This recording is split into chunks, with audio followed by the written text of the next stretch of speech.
Hello everyone, म चाहिँ सुजन तामाङ हो। यो चाहिँ मेरो इन्ट्रोड्युस भइहाल्यो होइन।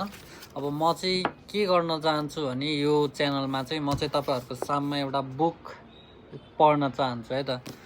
अब यो चाहिँ हाम्रो द लेन स्टार्टअप भन्ने छ होइन, जसको चाहिँ राइटर हुनुहुन्छ एरिक राइस भन्ने हुनुहुन्छ है। अब म उहाँको यो बुक चाहिँ पढ्न जाँदैछु है। अब एट फर्स्ट यो इन्ट्रोडक्सन त पढ्नु पर्दैन होला होइन, तर यसमा भएको म अलि इम्पोर्टेन्ट कुराहरू चाहिँ हजुरहरूलाई पढेर सुनाउँछु है त। जस्तै कि अब द लेन स्टार्टअप मेथड, यहाँबाट चाहिँ म आज स्टार्ट गर्न गइरहेको छु है त। The lane startup method. अब म चाहिँ यो बुक चाहिँ कसरी राखेर पढौँ त, यसरी नै पढ्दा हुन्छ है। This book This is a book for entrepreneurs and the people who hold them accountable. The 5 principles of the Lean Startup, which from all 3 parts of this book are as follows. Entrepreneurs are everywhere. अनि अर्को entrepreneurship is management. अनि अर्को भनेको validated learning.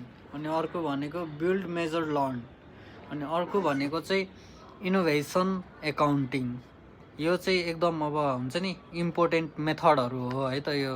यो जुन बुकमा चाहिँ लेखिएको छ, म चाहिँ त्यो पढ्दैछु।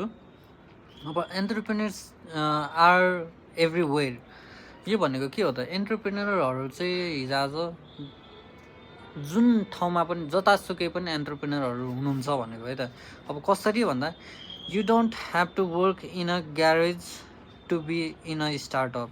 The concept of entrepreneurship includes anyone who works within my definition of a startup, a human institution designed to create new products and services under condition of extreme uncertainty. That means entrepreneurs are everywhere, and the lean startup approach can work in any size companies, even a very large enterprise in any sector or industry. आजको लागि यति नै है त। आजको लागि चाहिँ अब यो एन्टरप्रेन्योर्स आर एभ्रिवेयर।